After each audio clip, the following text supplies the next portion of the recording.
202 নম্বর প্রশ্ন, যেখানে অ্যালবেডো অর্থাৎ 34% মধ্যে বায়ুমণ্ডল দ্বারা প্রতিফলিত হয়ে ফিরে যায় যত শতাংশ, সেটা হচ্ছে 2%, 7%, 25% নাকি 17%। এক্ষেত্রে হচ্ছে অ্যালবেডো যে 34%-এর মধ্যে বায়ুমণ্ডল দ্বারা প্রতিফলিত হয়ে ফিরে যায় তার মধ্যে যেটা হয়ে যাবে সেটা হচ্ছে 7%। মানচিত্রের সমষ্ণরেখা প্রদর্শিত হয় জানুয়ারি মাসে, জুলাই মাসে, নাকি এবি উভয়, নাকি এবি দুটোই ভুল। সেক্ষেত্রে হয়ে যাবে জানুয়ারি এবং জুলাই উভয় মাসে মানচিত্রে সম উষ্ণ রেখা প্রদর্শিত হয়। অক্ষাংশীয় উত্তাপের সমতা বা ল্যাটিটিউডনাল হিট ব্যালেন্সের প্রবক্তা হলেন H G Huntington, J E Hobbs, Byrne and Phillips, নাকি উপরের কোনোটি নয়। সঠিক উত্তর হয়ে যাবে ক্ষেত্রে আমাদের যেটা জে ই হবস হচ্ছে অক্ষাংশীয় উত্তাপের সমতা অর্থাৎ ল্যাটিটিউডনাল হিট ব্যালেন্সের প্রবক্তা। তাপ বিষুবরেখার ক্ষেত্রে কোনটি ভুল? প্রতিটি অক্ষরেখার সর্বোচ্চ উষ্ণতার সঙ্গে সম্পর্কযুক্ত নিরক্ষরেখা বরাবর এটা অবস্থান করে। উত্তরায়ণ এবং দক্ষিণায়নের সঙ্গে এই রেখা উত্তর এবং দক্ষিণে সরে যায় এবং উপরের সবগুলি ঠিক এটা নয়। তাহলে এটা সঠিক উত্তর হয়ে যাবে যেটা, সেটা হচ্ছে কোনটা ভুল রয়েছে? ভুল হচ্ছে প্রতিটি অক্ষরেখা সর্বোচ্চ উষ্ণতার সঙ্গে সম্পর্কযুক্ত বিষুবরেখা নয়। সৌর বিকিরণের ড্যাশ তরঙ্গকে বায়ুমণ্ডলের বাতায়ন বলে। 8 থেকে 12 মিউম, 12 থেকে 14, নাকি 14 থেকে 15, 15 থেকে 16। সেটা হচ্ছে 8 থেকে 12 মিউম হচ্ছে সৌর বিকিরণের তরঙ্গকে বায়ুমণ্ডলের বাতায়ন বলে। 110 মিটার উচ্চতা বৃদ্ধিতে বায়ুর চাপ যেটা কমে সেটা হচ্ছে 110 মিটার উচ্চতা বৃদ্ধিতে বায়ুর চাপ কমে হচ্ছে যেটা, সেটা হচ্ছে আমাদের 1.34 MB, নাকি 3.4, 4.3, 2.34। সঠিক উত্তর হচ্ছে 1.34 MB। 110 মিটার উচ্চতা বৃদ্ধিতে বায়ুর চাপ কমে যেটা, সেটা হচ্ছে 1.34 MB। পরের কোয়েশ্চেনটা হচ্ছে যেটা, সেটা হচ্ছে সুমেরু এবং কুমেরু বৃত্ত প্রদেশীয় নিম্নচাপ বলয়ের অক্ষাংশগত অবস্থান হচ্ছে 60 থেকে 70 ডিগ্রি উত্তর অক্ষাংশ, অর্থাৎ সি যেটা রয়েছে 60 থেকে 70 ডিগ্রি উত্তর ও দক্ষিণ অক্ষাংশ, 60 ডিগ্রি উত্তর থেকে 70 ডিগ্রি দক্ষিণ, 60 থেকে 70 ডিগ্রি উত্তর দক্ষিণ যে অক্ষাংশের মধ্যে এখানে সুমেরু এবং কুমেরু বৃত্ত প্রদেশীয় নিম্নচাপ বলয়ের অক্ষাংশের অবস্থান। ইন্টারট্রপিক্যাল কনভার্জেন্স জোন, অর্থাৎ সঠিক উত্তর হয়ে যাবে intertropical convergence zone, option C is the correct answer. আন্তঃক্রান্তীয় মিলন অঞ্চল সম্বন্ধে সঠিক তথ্যটি কোনটি? সেটি হচ্ছে এর অবস্থান, অর্থাৎ আন্তঃক্রান্তীয় যে ইন্টারট্রপিক্যাল কনভার্জেন্স জোন এই সম্বন্ধে সঠিক তথ্যটি হচ্ছে 5 থেকে 5 ডিগ্রি উত্তর থেকে 10 ডিগ্রি দক্ষিণ অক্ষাংশের মধ্যে অবস্থান, একদম ঠিক। উত্তর পূর্ব এবং দক্ষিণ পূর্ব দিকে বায়ুর মিলনের ফলে এটি সৃষ্টি হয়। নিরক্ষীয় অঞ্চলে বরাবর এটি স্থানে স্থানে বিচ্ছিন্ন, এই সবগুলি ঠিক। 211 নম্বর প্রশ্ন যেটা, সেটা হচ্ছে নিরক্ষীয় শান্ত বলয় সম্বন্ধে সঠিক তথ্যটি হলো, এর অপর নাম হচ্ছে ডোলড্রামস বা ইকুয়াল বেল্ট অফ কাম, অর্থাৎ শান্ত মণ্ডল। অক্ষাংশগত অবস্থান 5 থেকে 10 ডিগ্রি উত্তর দক্ষিণ অক্ষাংশ, ভূপৃষ্ঠে বায়ুর পার্শ্ব প্রবাহ অনুভব করা যায় না। এক্ষেত্রে সবগুলি ইনফরমেশনই নিরক্ষীয় শান্ত বলয় সম্বন্ধে সঠিক রয়েছে। ব্যারোমিটার যন্ত্রে পারদস্তম্ভের চাপ কত মিলিবারের বেশি হলে বায়ুর উচ্চচাপ বলয় বলা হয়ে থাকে? সেটা হচ্ছে 1013.25 মিলিবার পর্যন্ত। তারপরে হচ্ছে উচ্চচাপ সম্বন্ধে সঠিক তথ্যটি হলো ব্যারোমিটারের যেটা যন্ত্রে পারদস্তম্ভের বায়ুচাপ 113.25 মিলিবারের বেশি। উচ্চচাপ সম্বন্ধে এটা ঠিক নয়। সমচাপ রেখা বৃত্তাকার বা প্রায় বৃত্তাকার বিস্তৃত এবং কেন্দ্রে বেশি চাপ ও বাইরে কম। নিম্নচাপ অঞ্চল থেকে উচ্চচাপের দিকে বায়ু ছুটে আসে। অর্থাৎ উচ্চচাপ সম্বন্ধে যে সঠিক ইনফরমেশনটা হচ্ছে সেটা হচ্ছে সমচাপ রেখা বৃত্তাকার এবং প্রায় বৃত্তাকার বিস্তৃত এবং কেন্দ্রে চাপ বেশি এবং বাইরের দিকে কম। সঠিক জোড়াটি নির্বাচন করুন। বায়ুর চাপ মাপা হয় অ্যানিমোমিটার যন্ত্রের সাহায্যে, না ব্যারোমিটার যন্ত্রের সাহায্যে বায়ুর চাপ পরিমাপ করা হয়, তাই এটি হয়ে যাবে ভুল হয়ে যাবে। তবে যে বায়ুর গতিবেগ মাপার যন্ত্রের নাম হচ্ছে অ্যানিমোমিটার। তা বায়ুর দিক, একদম বায়ুর দিক পরিমাপ করা হয় যেটা, সেটা হচ্ছে বাত পতাকা। প্রমাণ সমুদ্র পৃষ্ঠীয় বায়ুর চাপ যেটা, সেটা হচ্ছে এক্ষেত্রে 1013.25 মিলিবার, এটা হচ্ছে প্রমাণ সমুদ্রপৃষ্ঠীয় বায়ুর চাপ। 216 নম্বর কোশ্চেন, সাধারণ ব্যারোমিটার যন্ত্রে পারদস্তম্ভ কত মিলিবারের কম হলে সেই অংশটি বায়ু নিম্নচাপ বলয় হিসেবে পরিগণিত হয়? 985, 986, 987, 988 মিলিবার। সঠিক উত্তর 986 মিলিবারের কম হলে সেই স্থানকে বায়ুর নিম্নচাপ বলয় বলে। এডমন্ড হিলারি বা এডমন্ড হ্যালি কত সালে হ্যাডলির কক্ষের প্রথম ধারণা দিয়েছিলেন? 1686, 1687, 1688, 1689। সঠিক উত্তর হচ্ছে 1686 সালে। হ্যাডলির কোষের ধারণা 1735 সালে কে সংমার্জিত করেন? সেক্ষেত্রে সঠিক উত্তর হয়ে যাবে জি হ্যাডলি। এডমন্ড হ্যাডলির যে ধারণা 1686 সালের, যেটা হ্যাডলি কক্ষের ধারণা দিয়েছিলেন এবং পরবর্তীকালে হ্যাডলি কোষের ধারণা 1735 সালে সংমার্জিত বা পুনর্মার্জিত বা রিফর্ম করেন এই জি হ্যাডলি। এরপরে হয়ে যাবে আমাদের পরবর্তী কোয়েশ্চেন 219 নম্বর, বায়ুর চাপ বলয় স্থান পরিবর্তন করে কারণ কি? স্থলভাগ ও জলভাগের অবস্থানের জন্য, নাকি সূর্যের আপাতিত বার্ষিক গতি, আচ্ছা এর জন্য, নাকি সূর্যের পতন কোণের পার্থক্য? অর্থাৎ বায়ুর বায়ুচাপ বলয় স্থান পরিবর্তন করে স্থলভাগ এবং জলভাগের অবস্থানের জন্য, সূর্যের আপতিত বার্ষিক গতির জন্য এবং সূর্য রশ্মির পতন কোণের পার্থক্যের জন্য। এই সবগুলির জন্য কিন্তু বায়ুচাপ বলয় স্থান পরিবর্তন করে। বায়ুচাপের তারতম্যের কারণটা কি? বায়ুচাপের তারতম্যের কারণ, বায়ুর উষ্ণতা একটা কারণ রয়েছে, বায়ুতে জলীয় বাষ্পের পরিমাণ, স্থলভাগ এবং জলভাগের বন্টন, এই সবগুলি হচ্ছে বায়ুচাপের তারতম্যের কারণ হিসাবে পরিগণিত হয়। 221 নম্বর কোয়েশ্চেন, যেখানে বলছে 270 মিটার উচ্চতা বৃদ্ধিতে বায়ুর চাপ কতটা কমে? 110 মিটার উচ্চতায় যদি 1.3 এটা হয়ে থাকে, 110 মিটারে ক্ষেত্রে এটা হয়, তাহলে 270-এর ক্ষেত্রে সেটা হচ্ছে 3 গুণ হয়ে যাবে, অর্থাৎ 3 গুণ বেশি, 3.4 MB হয়ে যাবে। এক্ষেত্রে বায়ুর চাপ বৃদ্ধি, উচ্চতা বৃদ্ধিতে বায়ুর চাপ কমে যাবে 3.4 MB। বায়ুচাপের একক কি? বায়ুচাপের একক এই সবগুলি কি? হ্যাঁ, ইঞ্চি, মিলিবার এবং পাস্কাল, এগুলি হচ্ছে বায়ুচাপের একক সবগুলি বায়ুচাপ। এছাড়াও টর রয়েছে বায়ুচাপের একক। তারপর আমরা দেখে নেব পরবর্তীকালে যে কোয়েশ্চেনটা 223 নম্বর, অশ্ব অক্ষাংশ যে অবস্থান সেটা হচ্ছে আমাদের 25 থেকে 35 ডিগ্রি উত্তর অক্ষাংশের মধ্যেই রয়েছে অশ্ব অক্ষাংশ। 25 থেকে 35 ডিগ্রি উত্তর অক্ষাংশের মধ্যে রয়েছে অশ্ব অক্ষাংশ। 224 নম্বর প্রশ্ন, অশ্ব অক্ষাংশ কোন বায়ুচাপ বলয়ে অবস্থিত? এটা কর্কটীয় উচ্চচাপ বলয়ে অবস্থিত। কর্কটীয় উচ্চচাপ বলয়। বায়ুচাপ কক্ষ সম্বন্ধে তথ্যটি ভুল রয়েছে, সেটা হচ্ছে উত্তর গোলার্ধে বায়ুচাপ কক্ষের সংখ্যা বেশি না। আচ্ছা, দক্ষিণ গোলার্ধে বায়ুচাপ কক্ষের সংখ্যা কম। আচ্ছা, উত্তর গোলার্ধে বেশি, দক্ষিণ গোলার্ধে কম, এটা ঠিক রয়েছে। তাপগ্রহিত তারতম্যজনিত কারণে উৎপত্তি হয়, এটাও ঠিক রয়েছে। বায়ুচাপ কক্ষ সম্বন্ধে তথ্য ভুল হচ্ছে বায়ুচাপ কক্ষে 3টে ভাগে বিভক্ত, এটি ভুল। আয়ন বায়ু প্রবাহিত হয়, অপশনতে বলছে কর্কটীয় ও মকর ক্রান্তীয় বলয় থেকে নিরক্ষীয় নিম্নচাপ বলয়ের দিকে। আচ্ছা, এটা তো ঠিক রয়েছে। কর্কটীয় মকর উচ্চচাপ বলয় থেকে সুমেরু এবং কুমেরু বৃত্ত নিম্নচাপ দিকে বলয়ের দিকে নয়। আচ্ছা, সুমেরু ও কুমেরু উচ্চচাপ বলয় থেকে সুমেরু ও কুমেরু বৃত্তের নিম্নচাপ বলয়ের দিকে, এটিও নয়। তো সঠিকটা হচ্ছে কর্কটীয় মকরীয় উচ্চচাপ বলয় থেকে নিরক্ষীয় নিম্নচাপ বলয়ের দিকে আয়ন বায়ু প্রবাহিত হয়ে থাকে। ঘূর্ণবাত কেন্দ্র শান্ত আবহাওয়া বিশিষ্ট অংশটিকে ঘূর্ণবাতের চক্ষু বলে। ঘূর্ণবাতের কেন্দ্রে শান্ত আবহাওয়া বিশিষ্ট অংশটিকে বলা হয় ঘূর্ণবাত চক্ষু। ক্রান্তীয় ঘূর্ণবাতের উৎপত্তি স্থল হচ্ছে, ক্রান্তীয় ঘূর্ণবাত যদি বলে সেক্ষেত্রে উষ্ণ সমুদ্রপৃষ্ঠ হচ্ছে ক্রান্তীয় ঘূর্ণবাত, এবং প্রতিভ ঘূর্ণবাত তৈরি হয় কিন্তু স্থলভাগ থেকে।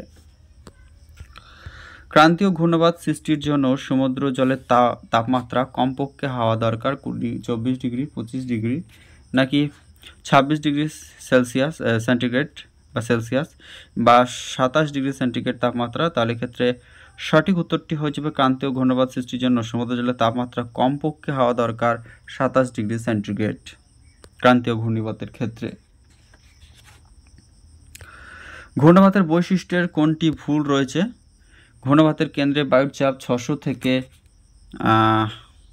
800 মিলিবার। আচ্ছা, বায়ুর গতিবেগ ঘন্টায় 400 কিমি পর্যন্ত হতে পারে। হ্যাঁ, হতে পারে। আচ্ছা, ঘূর্ণবাতের উত্তর গোলার্ধে বামাবর্তে হয়, উত্তর গোলার্ধে বাম দিকে এবং দক্ষিণ গোলার্ধে ডান দিকে ঘূর্ণবাতের বৈশিষ্ট্য যেটা রয়েছে, এবং ঘূর্ণবাতের কেন্দ্রে শান্ত আবহাওয়া বিরাজ করে বলে ঘূর্ণবাতের চক্ষ বলে। ইনফরমেশন ঠিক রয়েছে, অর্থাৎ BCD ঠিক রয়েছে। ভুল হচ্ছে, ঘূর্ণবাতের কেন্দ্রে বায়ুর চাপ 600 থেকে 800 মিলিবার নয়। ব্লাড ড্রেন সম্পর্কযুক্ত কার সাথে? মিস্ট্রাল, হারমাটন, ফন নাকি শিরক্ষ? এক্ষেত্রে সঠিক উত্তর হয়ে যাবে যেটা, সেটা হচ্ছে শিরক্কর সাথে কিন্তু যুক্ত হচ্ছে ব্লাড ড্রেন সম্পর্কযুক্ত যেটা, সেটা হচ্ছে শিরক্ষ। টর্নেডোর ক্ষেত্রে কোন তথ্যটি ভুল? টর্নেডোর ক্ষেত্রে যেটা ভুল সেটা হচ্ছে মিসিসিপি নদীর অববাহিকায় এটা আগমন ঘটে, ঠিক রয়েছে। স্পেনীয় শব্দ হচ্ছে টর্নেডো, এবং টর্নেডো কথার অর্থ হচ্ছে বজ্র বিদ্যুৎ সহ ঝড় বৃষ্টি, এইগুলি সঠিক। কিন্তু শীতের প্রথম ভাগে আগমন ঘটে, এই ইনফরমেশনটা টর্নেডো সম্পর্কে ভুল রয়েছে। 234 নম্বর প্রশ্ন আমরা দেখে নেব। ডক্টর উইন্ড কাকে বলা হয়? ডক্টর উইন্ড বলা হয়ে থাকে বেগুইকে ডক্টর উইন্ড বলা হয়ে থাকে। সরি, 233 নম্বর কোয়েশ্চেন, বাগুই না, হারমাটনকে ডক্টর উইন্ড বলা হয়, হারমাটনকে। ডক্টর উইন্ডের ক্ষেত্রে যে তথ্যটি হলো সেটি হলো হারমাটনকে ডক্টর উইন্ড বলা হয়ে থাকে, একদম ঠিক। এটি উষ্ণ এবং আর্দ্র স্থানীয় বায়ু। এই বায়ু আগমনের পূর্বে অস্বাস্থ্যকর পরিবেশ দেখা যায়, অর্থাৎ সবকটি ইনফরমেশন ডক্টর উইন্ড সম্পর্কে ঠিক রয়েছে।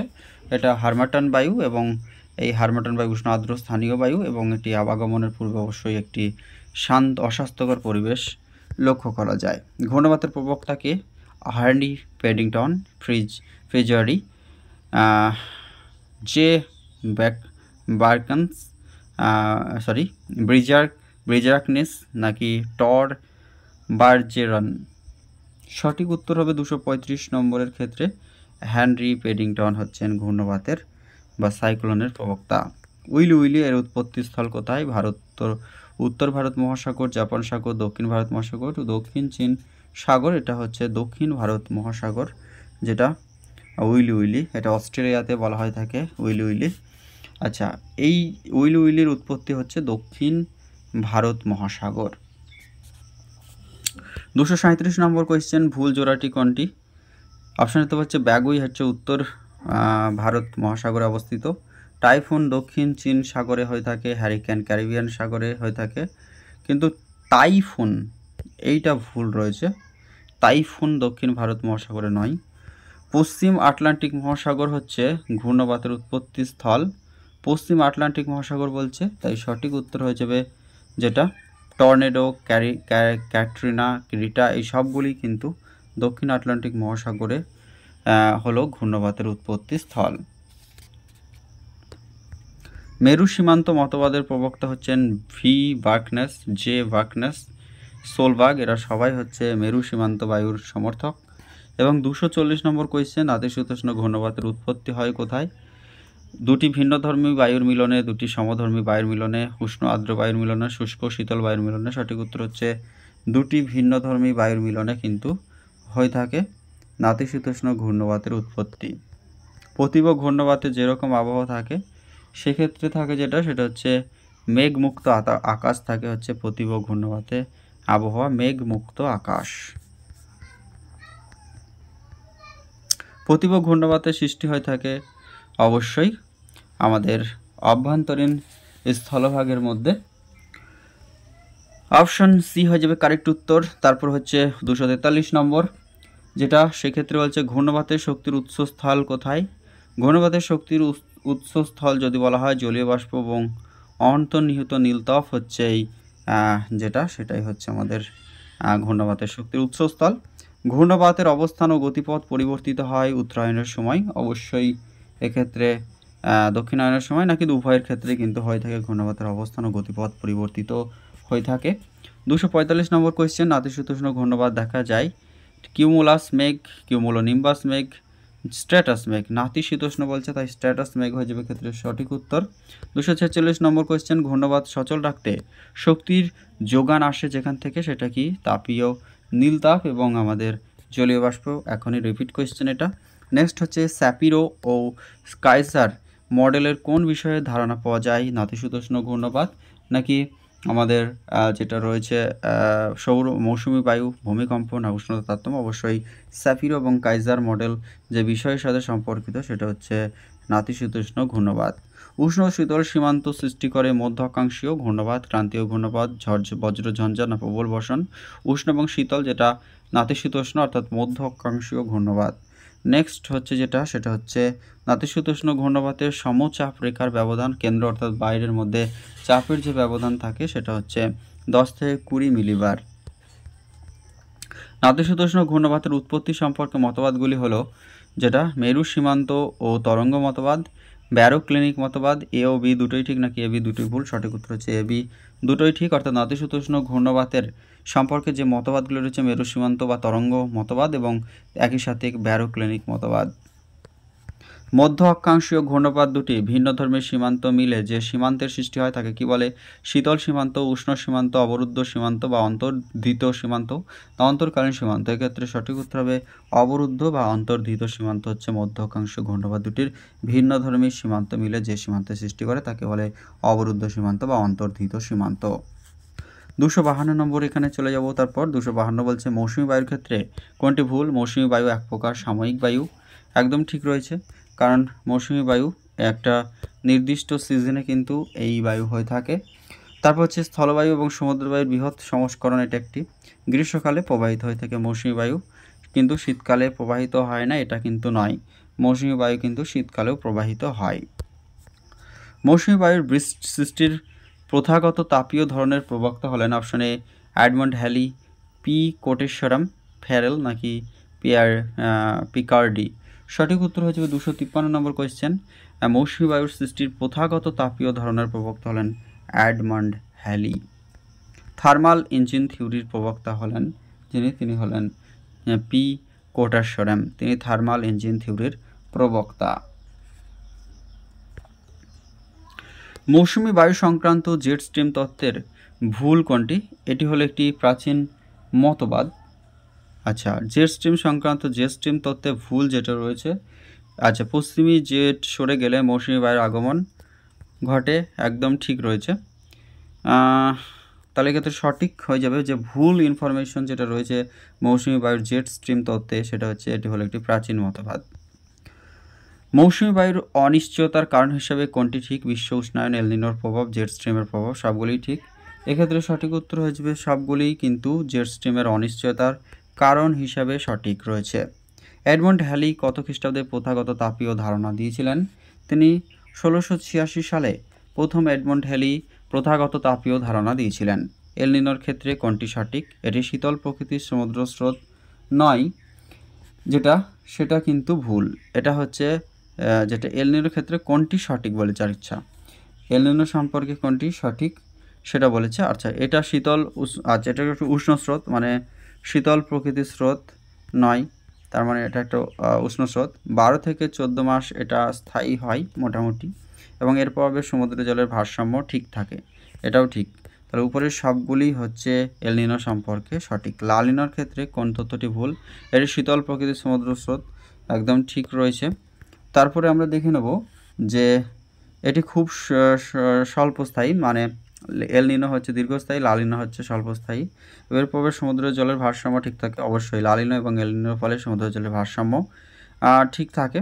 কিন্তু স্পেনীয় অর্থ লা নিনো যেটা এটা দুষ্টুমেই যেটা সেটা নয়, এটা হচ্ছে আমাদের যেটা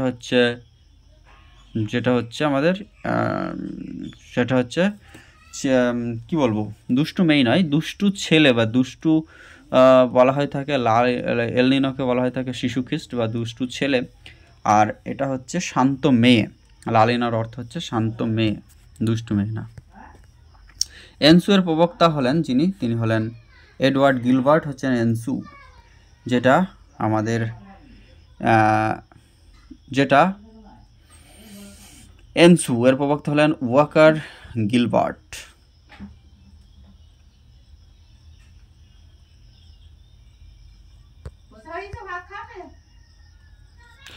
এল নিনো প্রবাহের সময় হচ্ছে যেটা সেপ্টেম্বর মাস, অক্টোবর মাস, নভেম্বর মাস নাকি ডিসেম্বর মাস? এল নিনো প্রবাহিত হয়ে থাকে সম্ভবত ডিসেম্বর মাস দিকে। বায়ু প্রবাহিত হওয়ার অন্যতম কারণ যেটা সেটা হচ্ছে চাপের তারতম্য, পৃথিবীর আবর্তন গতি, এই সবগুলি কিন্তু বায়ু প্রবাহিত হওয়ার অন্যতম প্রধান কারণ। এবং পরবর্তী কোয়েশ্চেন আমরা দেখে নেব 263 নম্বর কোয়েশ্চেন, যেটা রয়েছে বায়ু প্রবাহের দিককে নিয়ন্ত্রণ করে থাকে চাপ অবক্রমণ শক্তি, কোরিওলিস শক্তি, মধ্যাকর্ষণ শক্তি, এই সবগুলিই কিন্তু চাপ বায়ু প্রবাহের দিককে নিয়ন্ত্রণ করে। কোরিওলিস বলের ধারণা দিয়েছিলেন 1835 খ্রিস্টাব্দে। তারপর কোরিওলিস বলের বৈশিষ্ট্যের ক্ষেত্রে কোনটি ভুল রয়েছে, সেক্ষেত্রে হয়ে যাবে এটি প্রবাহমান বায়ুর গতির দিকের সমকোণে কাজ করে, ঠিক রয়েছে। আচ্ছা, কোরিওলিস বল নিরক্ষরেখায় শূন্য হয়, বায়ু স্থির থাকলে কোরিওলিস বল প্রযুক্ত হয় না। তাহলে ভুল যেটা রয়েছে সেটা হচ্ছে এর প্রভাবে বায়ুর গতিবেগের পার্থক্য হয়। ফেরেলের সূত্রটি দিয়েছিল কত সালে ফেরেল? আচ্ছা, 1835 সালে কোরিওলিস বল সংক্রান্ত ধারণা প্রকাশিত হয়েছিল এবং ফেরেলের সূত্রটা এসেছিল 1859 সালে। এবং 22 ব্যালটের ক্ষেত্রে যে সূত্রটি 22 ব্যালটের যে সূত্র সেটি সঠিক ইনফরমেশন প্রোভাইড করে, যেটার সাথে এটি প্রকাশ পায় 1857 সালে। এটা ভুল রয়েছে। উত্তর গোলার্ধে বায়ুর প্রবাহের দিক পেছনে ফিরে দাঁড়ালে বায়ুর চাপ কম হয়। আচ্ছা, সঠিক বলেছে সবগুলি তো। হ্যাঁ, 22 ব্যালট, উত্তর গোলার্ধে বায়ুর দিকে পিছন করে দাঁড়ালে বায়ু বাম দিকে বায়ুর চাপ কম হয় এবং উত্তর গোলার্ধের বায়ু সমপ্রেস রেখা বরাবর উচ্চচাপ অঞ্চলের দিকে ঘড়ির কাঁটাকে অনুসরণ করে। অর্থাৎ সবগুলো ইনফরমেশন ঠিক রয়েছে 22 ব্যালটের সূত্র সম্পর্কে। জিওস্ট্রাফিক বায়ুপ্রবাহ সৃষ্ট ভূপৃষ্ঠ থেকে প্রায় কত মিটার ঊর্ধ্বে উচ্চ বায়ুস্তর দেখা যায়? এক্ষেত্রে সঠিক উত্তর হয়ে যাবে যেটা 500 থেকে 1000, 1000 থেকে 2000, 2000 থেকে 2500, নাকি 3000 থেকে 2500। সঠিক উত্তর হচ্ছে জিওস্ট্রাফিক বায়ুর ভূপৃষ্ঠ থেকে প্রায় 500 থেকে 1000 মিটার ঊর্ধ্বে উচ্চ বায়ুস্তরে দেখা যায়। নিয়ত বায়ু কয় প্রকার? নিয়ত বায়ু হচ্ছে 3 প্রকার হয়ে থাকে। তারপরে হচ্ছে আমাদের 270 নম্বর প্রশ্ন, আয়ন বায়ুর বৈশিষ্ট্য কোনটি ভুল রয়েছে? আয়ন বায়ু হচ্ছে এই বায়ু উত্তর গোলার্ধে উত্তর পূর্ব আয়ন বায়ু হিসেবে পরিচিত, একদম ঠিক। দক্ষিণ গোলার্ধে এই বায়ুর গতিবেগ 20 থেকে 30 কিমি পার আওয়ার, ঠিক রয়েছে। এই বায়ুকে বাণিজ্য বায়ু বলে, এগুলো সব ঠিক রয়েছে। অর্থাৎ 1, 2, 3 এগুলো ঠিক রয়েছে। 4 নম্বর ইনফরমেশন হচ্ছে এই বায়ুর প্রভাবে মহাদেশের পশ্চিম দিকে বৃষ্টিপাত হয় না, উত্তর পূর্ব দিকে যাই তাহলে পশ্চিম দিকে বৃষ্টিপাত হয় না। গর্জনশীল 40 এর গড় গতিবেগ হয়ে থাকে যেটা, সেটা হচ্ছে 30 থেকে 40 কিমি। নেক্সট, ক্রধান্যমত্ত 50 বলা হয়ে থাকে যেটা যে বায়ুকে, সেটা হচ্ছে আমাদের পশ্চিমা বায়ু। 273 নম্বর কোয়েশ্চেন, স্থানীয় ভাষায় বোরা বলা হয় যাকে, সেটা হচ্ছে অভিকর্ষজ বায়ুকে বলা হয় স্থানীয় ভাষায় বোরা। ফ্রান্সিস বিউফোর্ট কত সালে তার চার্ট প্রস্তুত করেন? বিউফোর্ট স্কেল নামে যেটা পরিচিত, সেটা হচ্ছে 1805 খ্রিস্টাব্দে। বিউফোর্ট স্কেলের মাত্রা যেটা তিনি বলেছিলেন সেটা হচ্ছে 8 থেকে 12 MPH। ত্রিকোষ মডেল হচ্ছে যেটা, সেটা হচ্ছে ফেরেলের কোষ। ত্রিকোষ মডেল পরোক্ষ তাপীয় কোষটির নাম হচ্ছে ফেরেলের কোষ। ত্রিকোষ মডেলের দুটি প্রত্যক্ষ তাপীয় কোষ হচ্ছে একটা যেটা, সেটা হচ্ছে হ্যাডলির মেরু কোষ হয়ে যাবে ত্রিকোষ মডেলের দুটি প্রত্যক্ষ তাপীয় কোষ। আয়ন বায়ু এবং প্রত্যায়ন বায়ুর সংবহন চক্রে যুক্ত কোষটি হচ্ছে যেটা, সেটা হচ্ছে হ্যাডলির কোষ। অক্ষরেখা বরাবর বায়ু সংবহনের সুপরিচিত কোষটির নাম হচ্ছে ওয়াকার কোষ। হ্যাডলির কোষ উত্তর গোলার্ধের অক্ষাংশগত বিস্তার যেটা, সেটা হচ্ছে 0 থেকে 30 হয়ে থাকে এবং ফেরেলের যেটা হচ্ছে 30 থেকে 40, যেটা আমাদের গর্জনশীল 40 বলা হয়, 30 থেকে 40। 283 নম্বর কোয়েশ্চেন যেটা, সেটা হচ্ছে, আচ্ছা তার আগে 282, মেরু সঞ্চালন কোষে কোরিওলিস বলের প্রভাবে বায়ু বিক্ষিপ্ত হয়ে পরিণত হয় উত্তর বায়ুতে, দক্ষিণী বায়ুতে, পশ্চিমী বায়ুতে, নাকি পূবালি বায়ুতে? সেক্ষেত্রে পূবালি বায়ু হয়ে যাবে সঠিক উত্তর। ওয়াকার সঞ্চালন সাধারণত কয়টি কোষের মাধ্যমে সম্পন্ন হয়ে থাকে? সেটা হচ্ছে 4টে। ওয়াকার কোষের নিস্তেজ পর্যায়ের উল্লেখযোগ্য বায়ুমণ্ডলীয় ঘটনাটিকে বলা হয়ে থাকে এল নিনো। এবং ফেরেল সঞ্চালন কোষের সঙ্গে সম্পর্কিত বায়ু প্রবাহটি হলো যেটি, সেটা হচ্ছে পশ্চিমা বায়ু। ফেরেলের সাথে পশ্চিমা বায়ু। এবং আমাদের মেরু সঞ্চালন কোষে কোরিওলিস বলের প্রভাবে যেটা হয় সেটা হচ্ছে পূবালি বায়ু।